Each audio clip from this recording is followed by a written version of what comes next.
Hello, I'm here, Carol McCarthy, and I'm here today with Jeff Johnson, who is a candidate for the governorship of Minnesota. He is a GOP endorsed candidate and also a Hennepin County Commissioner, and more importantly, a native of Detroit Lakes. Jeff, you're coming through the area today, and we've got the primary coming up on August 14th, and you and former Governor Tim Pawlenty will face off in that election.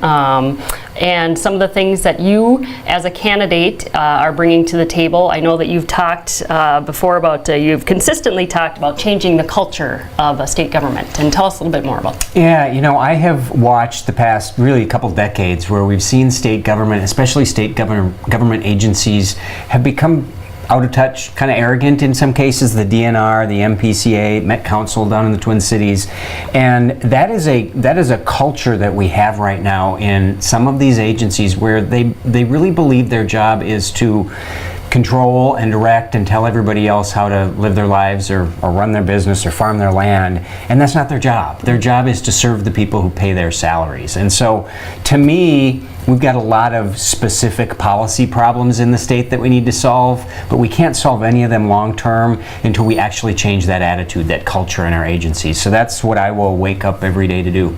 All right, and another thing too is, you know, I know that we've talked before on the radio about, you know, there's kind of a divide that we see in rural Minnesota between us and the urban areas, and it seems to be much wider gap, I would say, and I think people would agree with me here at the state legislature, or just funding for different things. And how would you change that? I mean, that would have to be part of the culture, changing the culture. Absolutely. There's been a very metrocentric, if that's a word, attitude, at least in the last decade in St. Paul at the Capitol. And that is, I mean, we are not going to succeed as a state unless everywhere is succeeding. And I look at some of the funding formulas, whether it's transportation funding, whether it's K-12 education, whether it's local government aid, and the past while at least, we have seen that those formulas have become more and more centered on the metro area, and that's not the way it should be. And so I think the answer is to essentially open all those formulas and start talking as a state about what is fair,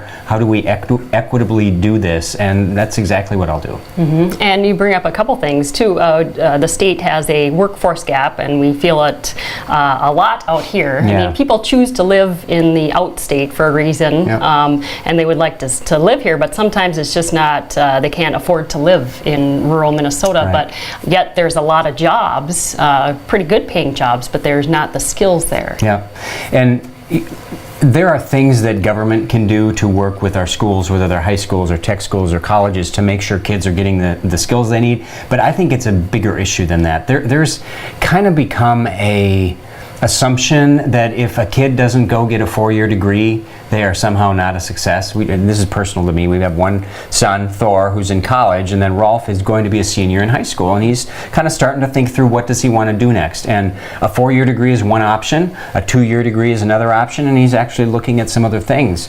And I know if he chooses something other than that 4-year degree, we are going to have some people in our community who kind of feel sorry for us as parents that our kid didn't do that, which just makes me sad, because it's not true. I mean, these different paths for different kids make sense. And the jobs that are available right now for kids that have a 2-year degree or have gone through an apprenticeship program, in many cases they're better off than the kids who have a 4-year degree, because they're not saddled with all this debt, and they have jobs to choose from that pay really well. And so as a governor, I think you use the bully pulpit to talk that up a lot and to make sure that we kind of change that attitude in society that says every kid has to go get a 4-year degree, because it's not the right path for every kid. And I think that will help solve that problem. Okay, well, and once they do get the good paying jobs, there's also the issue of housing and childcare that come into play eventually, and that's especially, I would say, in the Detroit Lakes, Becker County, and surrounding areas, that those are two huge issues: affordable housing and childcare. And that is true all over Greater Minnesota. And with affordable housing, I am not a believer that government should be building and owning housing. I think that's something for the private sector to do. But there are some pretty solid programs out there that we should look at maybe beefing up that provide incentives to the private sector. sector to build it in an affordable way in areas of the state where there is great need for it and great growth. On the child care piece, this one it's a little personal for me too, because my sister's had an in-home daycare in Detroit Lakes for 20 some years, and so I hear up close and personal every time I come home the difficulties of staying in that business. Government is actually making it worse. When I talked to, it's not just my sister, when I talked to in-home daycare providers all over the state, this goes to the arrogance we see in some of our state agencies. They have the Department of Human Services, who in many cases is over-regulating them, some of them right out of business. And we don't need to do that. Of course we have to have regulations to make sure our children are safe, but they've taken it to a level where it is hard to provide this service anymore. And I think government is the biggest problem when it comes to the at least greater Minnesota daycare shortage. So what other instances would you say that where government needs to get out of the way? You know, well, I will talk about regulations in general, and when I see what the Department of Commerce or the MPCA can be doing, especially to small businesses, frankly, the big businesses in this state, they can handle the regulation. I don't think it's good, but they can deal with it. The small businesses often can't, and they end up going out of business or moving across state lines. And, you know, I've talked to many entrepreneurs around this state who live near a border, as Detroit Lakes is. They'll talk about the permitting. They'll say, we wanted to create some new jobs, but it would have taken us 1.5 years or 2 years to get the permit from state government, and I could go across the line into North Dakota or Wisconsin or Iowa, and they'll do it for me in weeks or at worst months. And so we're going to create the jobs there. That is crazy. And it is solvable. It is so easy to fix if you have a governor who says we are going to now start permitting at the speed of business rather than at the speed of government. And we're not going to have the attitude that our job in these agencies is to tell small business people how they should run their business. We're going to make sure they are abiding by and not violating the law. And if they do that, then we will punish them. But otherwise, we're going to actually partner with them and help them succeed. Well, you know, that's an issue small businesses face as well. But there's also the World Wide Web and, you know, broadband, and you know, you get a whole different. It's a different world out there. We've got a big store in downtown Detroit Lakes, Norby's, closing, and they just, you know, other than being around for over 100 years, you know, at some point they just couldn't keep up with the internet and sales on the internet, and it's a brick and mortar store that's now closing, a big presence. And I worked 6 years at Norby's, so that makes me really sad personally, because it's been an institution in Detroit Lakes for so many years, and you combine the changing economy, which is difficult, with some of the state regulations and kind of state business attitude we have, and it's just really hard to survive if you're a small business, especially in greater Minnesota.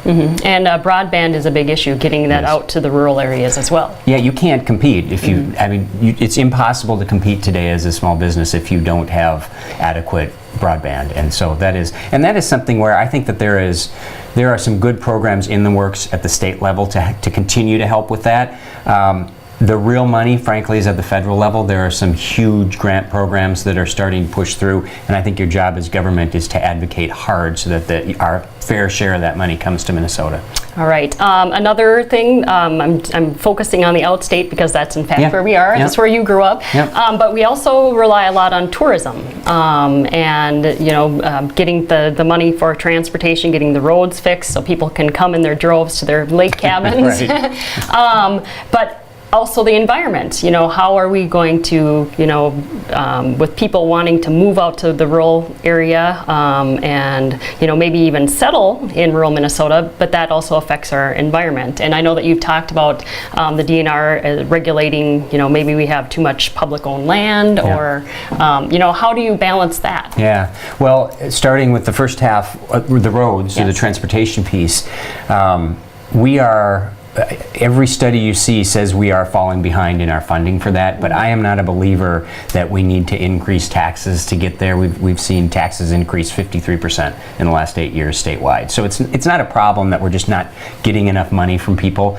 The problem is we are doing a really poor job of prioritizing when it comes to transportation. I'm on the Hennepin County Board, and you know, my colleagues kind of worship at the altar of light rail trains. And light rail trains, while to some people are really cool, they are terribly inefficient use of transportation dollars. You spend billions to build them and then tens of millions to subsidize each one of them every year, where you could have the best bus system in the world for a fraction of that cost over time. And so I believe rather than diverting road money to extremely expensive trains, and now streetcars are the new thing, we have a great bus system wherever a bus system is needed, and then make sure we are spending on our roads so that they're both safe and adequate, because that's what everybody relies upon no matter where you live in the state. Even if you don't drive, you need roads for the groceries to get to your grocery store, the ambulance to get to your house. So that would be a focus of mine when it comes to transportation, would be roads and bridges.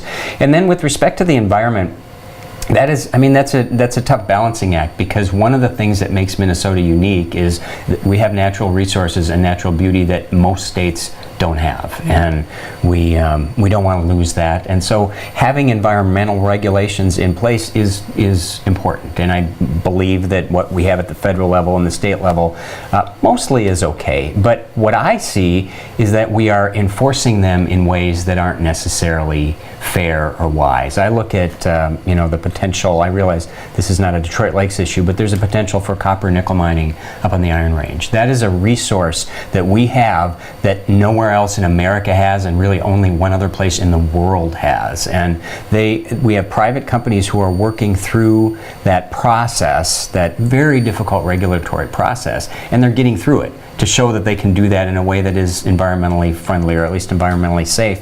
But government is then stepping in and saying, well, you're working through the process, but we're going to throw in new roadblocks just for political reasons. I don't believe that. If we have a process in place, let's move forward with that process, make them prove that they can do it in an environmentally friendly way. But then actually, if those jobs are there and we can do it, let's move forward with them. All right. One of the things that we have here is that Detroit Lakes and this area is becoming a more desirable place for baby boomers to retire. Mm-hmm. But also that brings health care. Yeah. We have, visiting Detroit Lakes, coming back, you'll notice we have a lot more hospital, a lot more Yes. healthcare options Yep. here.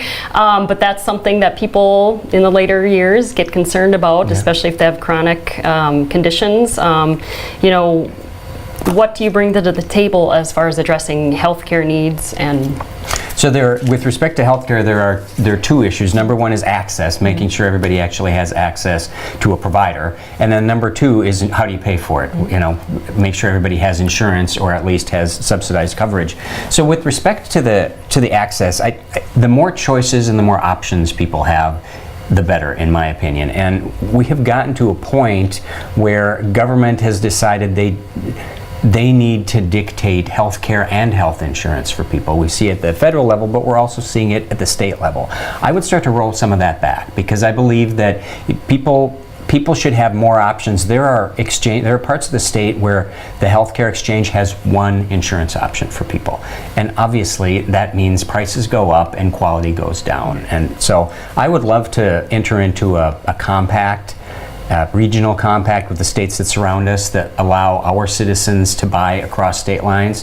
The federal government's been talking about that for years. They're never going to get it done. We can do it regionally with our own neighbors. That increases competition. I think we should start rolling back some of the mandates that we have that say every insurance policy has to look exactly like this, and say, no, you're going to have more options because you're smart enough to choose what's best for you. And then for those who need help, maybe they have pre-existing conditions so they can't find something, or they simply don't have enough money to afford what's in the private market, then I actually think we had something in Minnesota figured out better than any other state, and that was our high-risk pool, which we had to get rid of under Obamacare. We were the first state in the country with a high-risk pool that says if you have a pre-existing condition, or if you can't find insurance in the private market, then you can get insurance through this, and it can't be more than, I think it was 15% over what the reasonable market price would be.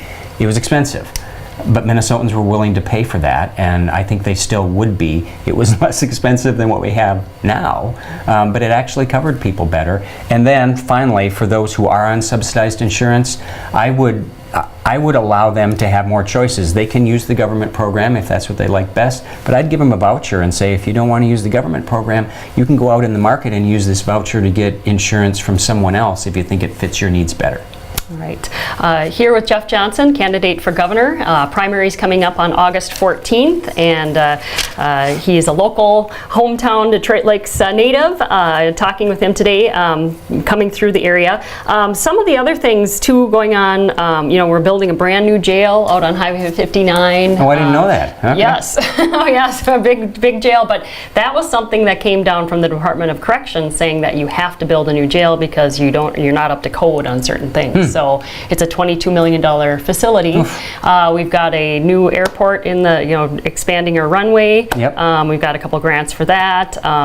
There's a couple of other projects. Oh, we've got a wastewater treatment plant, $33 million project underway. But it all kind of comes back to taxpayers. Yeah. Minnesota pays a lot in taxes. Yep. How do we keep, there comes a point, they're willing to pay for certain things, but when it comes, it's just too much sometimes. Yeah, oh, absolutely, and that is something I talk about a lot. Minnesota takes too much money from people, and I hear people say, well, we tax the rich too much in Minnesota, which I think is true, but that's not my biggest concern, because we don't just tax the rich too much, we tax everybody too much. Our lowest income tax rate in Minnesota is higher than the highest rate in 23 other states, which means we aren't just overtaxing CEOs, we're overtaxing school teachers and mechanics and bartenders and daycare providers all over the state of Minnesota. And so, to me, I happen to believe that there is room to actually cut state spending, which will allow us to actually cut taxes on people too. And I would start at those lower levels, because those lower income tax tiers are the ones that affect everybody. I would also eliminate the tax on Social Security benefits. We are one of the very few states in the country that still does that. And license tab fees is the other piece. If you remember back in the Jesse Ventura days, he actually slashed license tab fees, because that affects anybody who drives, and we had some of the highest in the country. Now we're back to some of the highest in the country again, and to me that should pay for a service as opposed to just being a revenue generator. So those are the three areas where I would start, but I agree with you. It's hurting just average, hardworking, everyday Minnesotans in a way that it is driving some people out of the state, actually. Well, and Detroit Lakes is looking at a local option sales tax to help fund some of their projects, because they've lost a lot of their local government aid. So now again, it's falling back on local citizens. Right, and then your property taxpayers end up even paying more in the end. And then obviously the property tax issue is a different issue, because that's a decision that the county and the city and the school district makes. I know that as a county commissioner. But as governor, you can control what the state takes from people, and I believe we're in the top 8 in every single tax category but one. Income tax, sales tax, gas tax, beer tax, cigarette tax, estate tax, corporate tax, just right on down the list. And that's just not healthy over the long term for Minnesota. All right, and another question, stop refugee settlements. Yes.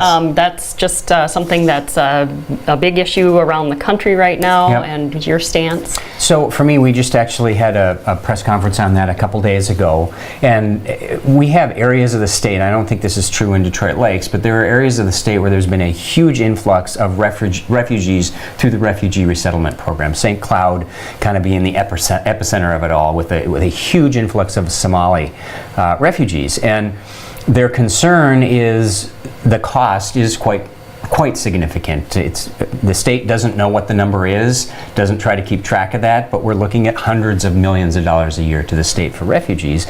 And St. Cloud is saying it's also costing our county, our school districts, and our city a great deal of money. And so there are a lot of citizens who are saying, can we just stop and at least figure out what the cost is and figure out whether we can afford this anymore?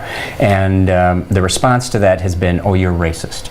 And I hate the fact that we can't even have this conversation. So my thought is that we do end our participation in that program and figure out, whether it takes a year or 5 years, I don't know, but figure out what the real cost versus benefit is of moving forward with this program. And we may decide at some point that it makes sense to continue, but right now I think taxpayers deserve to know what effect this is having on the state. All right, Jeff, you've been making your way around the state, campaigning. What are you hearing from other people? I mean, You know, you brought up pretty much what I'm hearing. You know, there's a lot of frustration with government. There's a real interest in fundamental change, not kind of let's just tweak around the edges. People don't want more of the same. They want to see a real change in the attitude of government. I hear about healthcare. There's so much concern about health insurance, especially right now. Hear obviously about schools, and then I hear people talk about their concerns that the state just continues to take more and more from them. So you really touched on almost everything that I hear as I'm traveling around the state. But you know, bottom line for me, and what gives me great encouragement, is that people seem interested in change. They seem interested in something different, and a somewhat different direction that is more focused on people as opposed to on government and institutions, and that's what I'm all about. All right, Jeff Johnson is the GOP candidate, GOP endorsed candidate for governor, and the primary election is August 14th. And Jeff, thank you so much for taking time out and stopping in here and talking with us today. Yeah, I appreciate it. It's good to be home. All right, go Lakers.